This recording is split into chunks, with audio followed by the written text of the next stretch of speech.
Good morning, Hardy. Andrew, Ryan. Great to talk with you. I hope so. Hardy. We're going to find out. We're going to find out exactly what you know. Have you heard of this Shedeur Sanders guy? There's some people saying he may not be all that after all.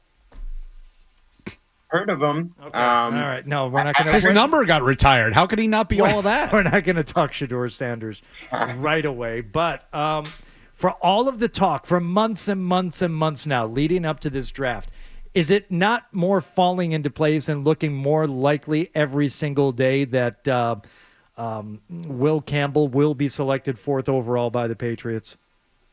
So Hardy, if you were asking me what I think will happen, that's what I would say I think will happen. But I still leave open the possibility that there's other avenues that could happen from a standpoint of you get on the clock and maybe a team hasn't tipped its hand yet that wants to come up and trade for the pick. So that's one part of it.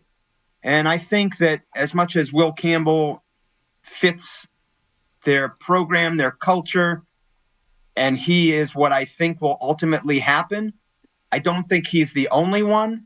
And so I am still feeling a level of intrigue that we're not necessarily at this point on Tuesday morning at 7:27 that we can lock in and say it's definitely this. I'm not there yet myself. All right. So who are the other names then? I'm with you, Mike, and I think Will Campbell will be the pick, and it would be silly of us to not leave ourselves open to a surprise. But judging by the pregnant pauses in your voice, someone who knows how much to say and sometimes how much not to say, are there a couple names that would follow Will Campbell in your rankings of likely Patriots pick if it's not Campbell at 4? Yeah, so Andrew, I think Jalen Walker from Georgia would be the other one, probably a shorter list. I think in a lot of ways, he's the Will Campbell of the defense for me relative to the Patriots. A very good pass rusher, but also has questions. Like we have questions about Will Campbell and the arm length discussion that we've had, right, over the last 2 months. People say with Walker, what's his position? Is he tall enough?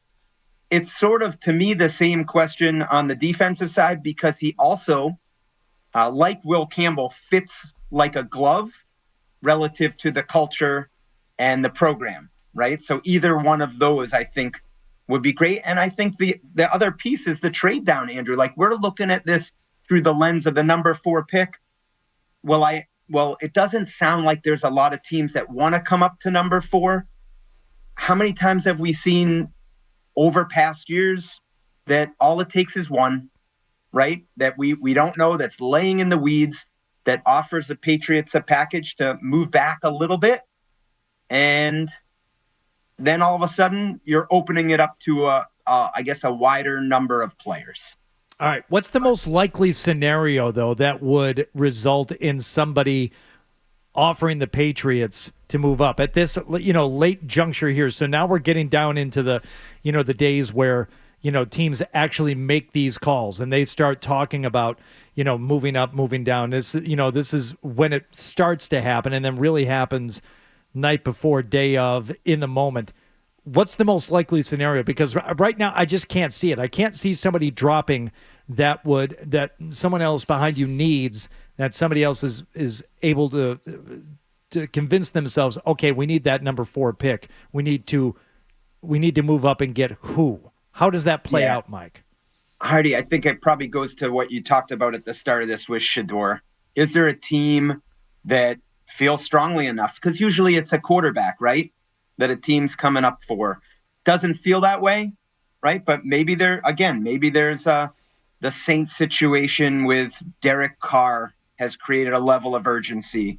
Or maybe there's another team that we don't see that feels strongly enough to want to move up and part with an asset like a first-round pick next year that would make the Patriots, that would entice the Patriots to want to move out of that spot. Okay. Go ahead, Andrew. I'll give you one more. And this just hit me because Mason Graham is a player that I've seen a lot, Mike, mocked to the Jaguars at 5. And mock's obviously grain of salt. But he's also a consensus top 4, top 5 player in this draft. So if you're a team like the Jets, who are at 7, and could use a defensive tackle help and say, hey, we'll give our third-round pick, which works out with the trade charts. We'll come up to 4 to leap the Jaguars, because that's why you would move up. The Jaguars are not going to take a quarterback. The Raiders are not going to take a quarterback. What would they take? I see a Mason Graham or Ashton Genty, all of this being very unlikely. But those are two players that I think if someone's going to come up, it would be for two guys who are universally ranked as being worthy of the number 4 pick as opposed to a Campbell or a Shedeur. I like it, Andrew. And also, I guess you put the Ashton Genty in there, right? Because I think when we look at where he might land and trying to focus on, I think he just said yesterday, he felt like 6 to 12 was his range. 6 to the Raiders, correct me if I'm wrong. He visited them. So maybe if a team feels strongly, and I love this point, talking about this draft, it's a little bit of a different draft than past years. You get past Travis Hunter, Abdul Carter, and there's a little bit of a question as to who's next. Someone feels like Genty's part of that group, which is possible. Maybe they do feel strongly enough to want to move up there. I think, though, we've been conditioned so much over the years that the running back position specifically is something that you can fix a lot of ways, or you can find a lot of different ways of incorporating a running back or finding a running back in unlikely places. And unless you're convinced that Genty or anyone else is some kind of generational talent, then how do you make that move when there are so many other options? And quite frankly, there are so many other ways to win in the NFL without having a suitable or readily identifiable running game. This last Super Bowl champion being the noteworthy exception. But beyond that, how many times, how often do we end up talking about running backs at the very end of the season of being the primary reason why somebody made it to the Super Bowl or even won the Super Bowl? And that's the hurdle you got to get over, I think, if you're talking about drafting a running back that high, or certainly even moving up to do it. Yeah, I think that's you mentioned Saquon. That's one point that people make. I've heard the Jahmyr Gibbs comparison, the idea that the way they paired him up with your team, Hardy, right? The Lions, sort of the 1-2 punch. They drafted him in the first round. And if I remember when they drafted him and Campbell, the linebacker, I think they got dinged a little bit, right? During the draft or after they did it, the idea being, they sort of picked positions that weren't the highest value. Worked out fairly well for them. Obviously not the end result they wanted. So I think that's the pushback for those that would say, you know what, I know running back traditionally isn't the position to go for, but those are two that you could look at and say, that's a reason to do it. Part of the issue there, I'm sorry, Andrew, part of the issue there, too, is the longevity of the position. Running backs don't tend to last as long as quarterbacks, tackles. If you're drafting that high in the draft, I want a guy who's going to be, a stalwart of my franchise for the next 10 years, and running backs generally don't do that. That's right, Ryan. And I think the other thing specific to this draft is that the class of running backs is considered very deep. And so part of the decision you're making if you're going to take a back up high is, do we think we can get someone even later in the draft that it maybe isn't as good, but not that far off? And I think if you're looking for a back in this draft, that's part of the conversation. And specific to the Patriots, I always like to try to turn it back to them. I do think they're looking for that passing back type. When you think about Kevin Falk, Shane Vereen, James White over the years, maybe trying to get back to that to pair with Ramondre Stevenson and Antonio Gibson, maybe they can get one of those guys in the mid rounds. Mike, I want to go back to Will Campbell because if I know you like I think I do, reading through the Reese's Pieces, I think you're like me in that I don't have a wholehearted endorsement of Will Campbell if he is the pick at number 4. Am I right? Your personal endorsement is not there for Will Campbell. So Andrew, I would be fine with it in this draft because right. I think that's the whole context of the discussion to me. In a normal draft at number 4, I'd love to be able to say you're getting a franchise left tackle or a number 1 receiver or a shutdown corner. I just don't think that that's this draft. So honestly, if they pick Will Campbell at 4, I think it's fine because whether he plays tackle or guard, I think that might be the best you can do in this draft. So I'm with you there. The reason I bring it up is because you mentioned earlier the idea of, if you don't go Will Campbell at 4, there are other ways to address left tackle, which is the big black hole problem they cannot solve. And I've become increasingly of the belief, and you don't have to say yes or no to this part, but discuss more of the other options. Even if they take Will Campbell at 4, the idea that they could trade back into the first round for a Josh Connerly or Josh Simmons, prototypical left tackles, really appeals to me. Maybe even a double dip. Because if there's anything we know about the team, the starting caliber tackles are not there, and neither is the depth. Is that what you were thinking when you mentioned there are other ways to address the position, trade up, and would you endorse a double dip? Yeah, 100%, Andrew. On both of those things, I think the risk on that, and I'm sure you've done this too, like with mock drafts and simulations, you just got to hope those guys you're planning on trading back in for are there. Right. I think the tackles are going to go fast. And so you run the risk of, okay, if we're going to take Will Campbell at 4 and he's ultimately a guard, are you okay with possibly having Vidarian Lowe or Caden Wallace as your left tackle if the Campbell thing at tackle doesn't work out? Because there's no guarantee you can definitely fill that hole. I guess I look at it this way, and I think I'm in the minority, Andrew. Whether Campbell's a guard or a tackle, he's going to be one of your top 5. And if you can lock that in this draft, and I'm going to keep saying that, in this draft, I think that's the best you can do. And if he's a top guard, I actually don't see that as being a bad thing, because I think pressure up the middle is equally as important as pressure on the outside. So I guess what I'm saying, Andrew, is like I value guard as much as I do tackle, even at number 4 in this draft. Okay. So if we can just branch out here for a second, get back to the running back and receiver discussion here, and the idea of a pass catching back would be wonderful.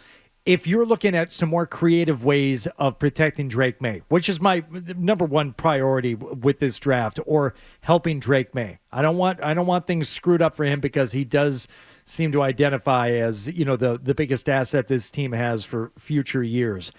Outside of left tackle, what would you rank as the best thing you could get for Drake Maye right now in terms of, let's just say, a creative way of helping him and protecting him? Is it another receiver? Is it a running back? Is it a pass catching back? What would be what would be on your wish list outside of that identifiable, yep, that guy's a starting left tackle, that's the most obvious need? If you can have that, what would you like to have most next? Hardy. First of all, I can hear the sides like Hardy. It's such a good question. And it was so thoughtfully proposed that, wow. That's right. So take a moment, take a beat if you need it, and then answer. So Hardy, my first thought is, as much as I love the number 1 receiver, again, in this draft, this is not like, Marvin Harrison Jr. at number 4. It's just not, that's not what this draft is. So I would actually tell you, if you come out of the draft with a tackle and a guard, that would probably be, for me, the top thing. And then keep working for, not keep working, but that would be it. Let me just stop right there. Tackle and a guard. So nothing else. All right. No. It's a fine question. It's an honest answer. I mean, it's a fine answer and an honest answer. It's just not very sexy. As much as they need one, you want me to get all bunged up? You think Mike Reiss is not sexy enough for you, Hardy? No, the offensive line talk in general is the least sexy thing on the planet. I think he's bringing it. I think John Wallach would be introducing Mike Reiss to his hotel room the way that things are going with these picks. I want to get with Reiss. It's just the offensive line thing is not what I'm necessarily down with. Yeah. Okay. And guys, just one other thing on that. I actually feel in this draft, we obviously spend most of the time talking about number 4. This draft is probably more about volume for the Patriots and trying to find starters 38, 69, 77. Yep. That's probably the most important part of the draft. And so I guess when I answered your question, Hardy, I'm thinking about 4 and, the next pick. But they got 9 picks. If they can get 3-4 starters, that's what this draft is. So I'm glad you brought up day 2, Mike, because I think that is what will ultimately make or break the draft. It's very likely the reaction to number 4 is going to be what you just said. Lowercase f, fine. Give me some day 2 guys that you either see as a fit, have heard are a fit that might even overlap with Hardy's question about running backs and receivers?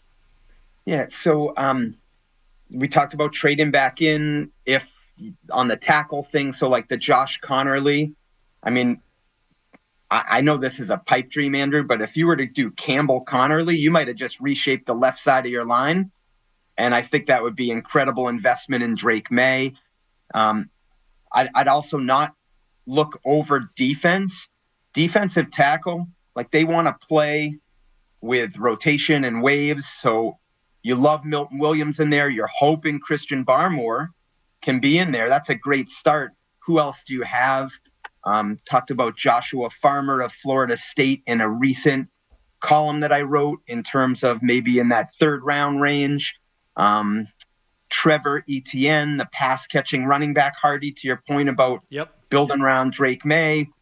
Well, I'd start with the offensive line. Maybe that's a mid-round guy, Andrew, that I would look to.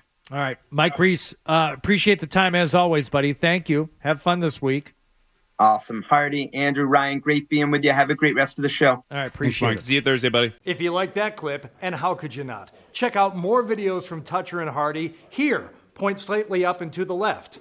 For more Patriots analysis and opinion, hit this playlist. Point slightly down and to the left. And for the latest from the Sports Hub, download at 985thesportshub.com.